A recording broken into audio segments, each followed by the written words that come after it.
Assalamualaikum warahmatullahi wabarakatuh. Izin memperkenalkan diri. Nama saya Irma Nuryana dari Prodi Akuntansi NPM 20210008. Saya dari Universitas Malahayati. Saya akan menyampaikan materi yang bertema kerugian pendapatan ekonomi nasional akibat pandemi COVID-19. Pembatasan aktivitas akibat pandemi COVID-19 telah menimbulkan kerugian ekonomi secara nasional. Kerugian itu hanya akan tertutupi apabila krisis dapat diakhiri sebelum menimbulkan kebangkrutan usaha secara massal, maka otomatis dampak kerugian membesar dan dapat diproyeksi berdasarkan perbandingan waktu dan luasan area. Pembahasan kerugian dibagi dalam kelompok. 1. Kerugian nasional, ada kerugian sektoral, kerugian korporat, kerugian individu. Kerugian nasional, kerugian yang paling mudah dihitung adalah kerugian agregat secara nasional. Hal ini dapat dilihat dari menurunnya jumlah penumpang pada berbagai sarana transportasi, mulai pesawat terbang, kereta api komuter, bus, dan busway, angkot, taksi, taksi online, bajai, hingga ojek dan ojek online atau ojol. Salah satu cara menghitung dapat menggunakan acuan produk domestik bruto PDB yang merupakan akumulasi total produksi di sebuah negara selama satu tahun atau setahun.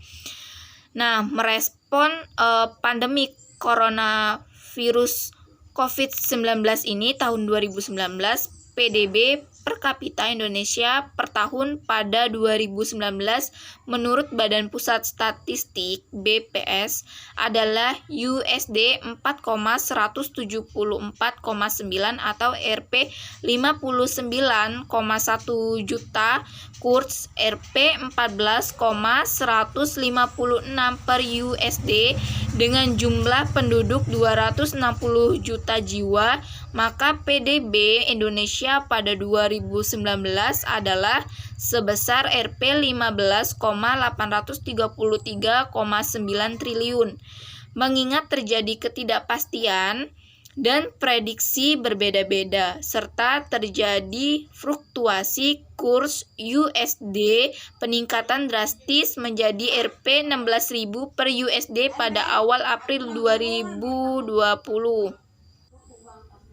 Ada dua pilihan dalam menghitung kerugian. Pertama, menggunakan asumsi perputaran uang di Jabodetabek sebesar 70% dari total uang beredar di Indonesia. Secara total, Jabodetabek selama 1 bulan akan menimbulkan kerugian nasional sebesar 1/12 dikali 70% dikali Rp 15,833 triliun sama dengan Rp 923 triliun.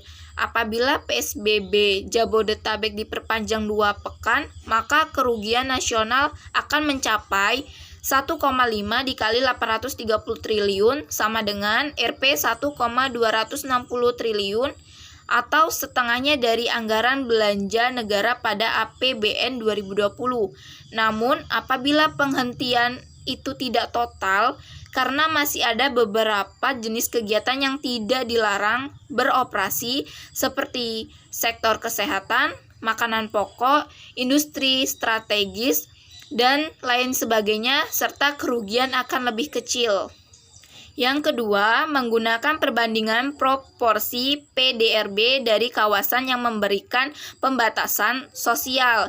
PDRB Jabodetabek secara akumulasi adalah sebesar 24,83% dari PDB nasional.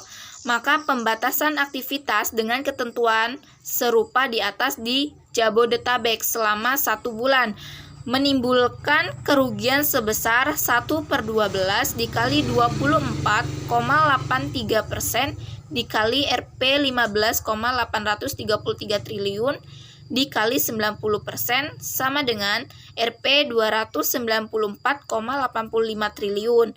Apabila diperpanjang 2 pekan, kerugian akan menjadi sekitar 442,3 triliun. Nah, kerugian-kerugian akibat pembatasan di kawasan lainnya dapat dihitung dengan menggunakan metode yang sama, yakni membandingkan proporsi PDRB terhadap PDB selama kurun waktu yang diperbandingkan dengan 12 bulan. Nah, manakah hasil perhitungan yang lebih valid? Kedua-duanya itu memiliki dasar legitimasi. Adapun perhitungan kedua menggunakan proporsi PDRB terhadap PDB juga dapat diterima, mengingat data itu merupakan gambaran real aktivitas ekonomi pada kurun pencatatan. Selanjutnya ada kerugian sektoral. Kerugian ekonomi secara nasional akan mempengaruhi APBN. Namun, bagi pelaku usaha, angka agregat itu belum selalu dapat digunakan. Hal ini mengingat tidak seluruh sektor bisnis mengalami kerugian yang sama. Sektor bisnis yang paling terpukul adalah yang mengandalkan keramaian seperti pariwisata, event atau pertunjukan, pameran, mall. Lalu bisnis pendukungnya seperti transportasi, massal, tiketing, hotel, perdagangan, musiman, souvenir, dan lain-lain. Bisnis yang tidak dapat menerapkan physical distancing, social distancing seperti salon, pangkas, rambut, ojek, spa, permainan anak-anak, hingga jasa pembersihan rumah dan lain-lain. Nah, bisnis produk tersier yang penjualnya tergantung pada dana tabungan masyarakat seperti properti, kendaraan pribadi, perawatan tubuh, hobi, dan lain-lain, serta bisnis pendukungnya seperti leasing dan lembaga pemberi kredit lainnya. Sektor energi juga mengalami tekanan besar karena aktivitas bisnis yang menyusut drastis kecuali PLN. Nah, adapun sektor bisnis yang berpotensi mendapatkan keuntungan dari adanya pembatasan sosial diantaranya adalah penyedia layanan penerimaan barang, operator seluler dan internet provider, penyediaan kredit darurat, nah asuransi kesehatan dan sejenisnya. Namun, karena sektor ini memungkinkan untuk dilakukan oleh begitu banyak level usaha mulai skala mikro, sehingga akan terjadi peningkatan persaingan di tingkat bawah, maka secara individual dalam praktik dapat terjadi sebaliknya. Pasar ada namun omset turun karena supply meningkat. Selanjutnya ada kerugian individual dan korporate atau perilaku bisnis. Implementasi akhirnya berada pada ranah individu dan entitas usaha. Negara mengalami kerugian karena pendapatan pajak anjlok khususnya dari pajak, sedangkan belanja melonjak karena harus mengatasi kondisi daruratnya, menyediakan jaringan pengaman sosial, mengatasi penderita sakit, mengerahkan aparat dan tenaga kesehatan ekstra, membayar bunga untuk utang baru, dan lain-lain. Namun, kerugian itu nanti akan dikompensasi pada pendapatan pajak dan non-pajak berikutnya, sehingga pada dasarnya negara akan impas alias tidak rugi, kecuali apabila dalam pelaksanaan ada kebocoran atau pencurian atau korupsi terhadap aset negara, maka kerugian nasional tersebut akan transmisikan menjadi kerugian warga negara, sehingga angka Rp 517 triliun ditambah bunga utang negara yang baru akan diturunkan menjadi kerugian perusahaan dan individu. Adapun secara umum bentuk nyata kerugian itu antara lain berupa bagi entitas usaha yang A, hilangnya pendapatan karena tidak ada penjualan namun pengeluaran tetap terjadi meski tidak sepenuhnya. B, timbulnya denda atau penalti akibat ketidaktepatan waktu pengiriman. C, kerusakan barang apabila tertahan di gudang atau di jalan atau pembayaran premi tambahan apabila mengaplikasikan asuransi. D, timbulnya biaya pasangon apabila melakukan PHK. E, timbulnya denda atau bunga apabila menggunakan dana talangan atau utang atau apabila tidak tidak dapat membayar sesuai ketentuan jumlah maupun waktu. F. Dana darurat atau dana sosial yang tidak dapat ditunda dan lain-lain. G. Kerugian apabila perusahaan terpaksa menjual aset dengan harga murah. H. Kerugian yang tak ternilai apabila krisis itu menyebabkan modal perusahaan terkuras hingga skala usaha menyusut atau bahkan bangkrut. Namun demikian, perusahaan mungkin memiliki pemasukan dari tagihan penjualan sebelumnya yang tepat dapat mengurangi kerugian atau defisit anggaran pada berjalan. Bagi individu, A. Hilangnya gaji dan atau tunjangan selama masa krisis atau pemasukan bagi pelaku usaha atau profesi informal.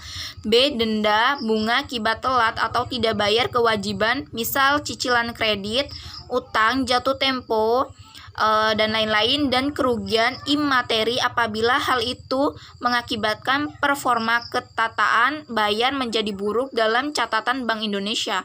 C. Pengeluaran ekstra bagi anggota keluarga dalam kondisi darurat. D. Bunga utang baru apabila menggunakan dana talangan. E. Kerugian tak ternilai apabila krisis itu mengakibatkan hilangnya pekerjaan karena PHK atau usaha bangkrut dan tidak dapat bangkit lagi. Sebagai catatan, sampai dengan pertengahan April telah terkonfirmasi oleh Kementerian Tenaga Kerja terjadi PHK terhadap 1,5 juta pekerja. Situasi abnormal baik karena merebaknya tindak kejahatan maupun situasi chaos. Itu tidak dikalkulasikan nilai value-nya karena tergantung skala luasan dan berapa lama waktu terjadinya. Namun faktor ini hanya akan timbul apabila pembatasan berlaku berkepanjangan hingga krisis memuncak atau sulit dikendalikan. Selanjutnya, menyiasati kerugian.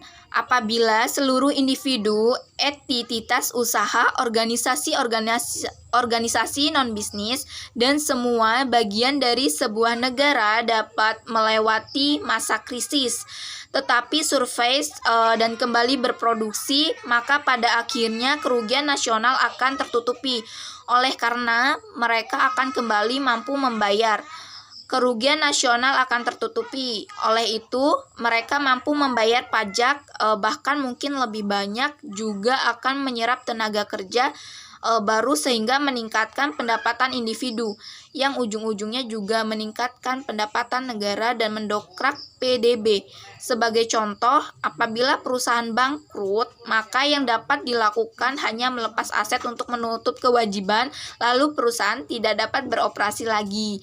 Bahkan mungkin pemegang saham masih menanggung warisan utang. Kesimpulan, kondisi ekonomi nasional adalah survival di tingkat individu dan entitas usaha. Oleh karena itu, negara harus mengerahkan segenap upaya termasuk dengan memberikan stimulus agar rakyatnya tidak kolaps semasa krisis, tetap produktif dan memiliki penghasilan memadai, serta bisnis dapat terus berjalan. Yang diperlukan adalah kebijakan yang tepat, baik secara lokasi, waktu, maupun prosedurnya. Apabila PSBB dapat menjamin putusnya rantai penularan COVID-19, maka lakukanlah dengan benar dan dalam waktu sesingkat-singkatnya. Pembatasan yang berkepanjangan atau berpindah-pindah lokasi karena tidak serempak berisiko melampaui batas kemampuan survival individu. Nah, survival individu maupun entitas bisnis, dan bila itu yang terjadi maka penyelamatan tidak dapat dilakukan dan kerugian akan semakin besar baik secara ekonomi maupun sosial. Terima kasih, semoga yang melihat materi ini bermanfaat dan jangan lupa like dan subscribe-nya. Wassalamualaikum warahmatullahi wabarakatuh.